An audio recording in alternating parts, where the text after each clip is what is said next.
আসসালামু আলাইকুম। প্রাণপ্রিয় কৃষিপ্রেমিক ভাই ও বন্ধুগণ, সবাইকে শুভেচ্ছা ও অভিনন্দন।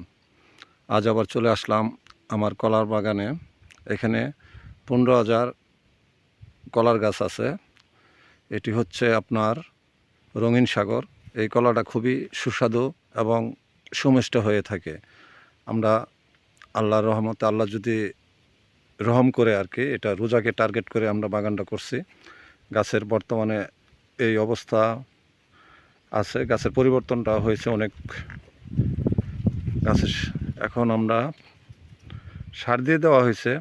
এখানে 15,000 কলা গাছে সর্বমোট 60 বস্তা সার দেওয়া হয়েছে। বাংলা টিএসপি দিছি 30 বস্তা, পটাশ দিছি 15টা এবং ইউরিয়া দিছি 15টা। সর্বমোট এই 30 বস্তা সার দেওয়া হয়েছে। গাছের আকৃতি পরিবর্তন হয়েছে অনেকটা। মোটামুটি গাছও খুবই ভালোই আছে আল্লাহর রহমতে। সকলেই দোয়া করবেন যেন বাগানটা সুস্থ সুন্দরভাবে পরিচর্যা করতে পারি। সকলেই ভালো থাকবেন। আল্লাহ হাফেজ।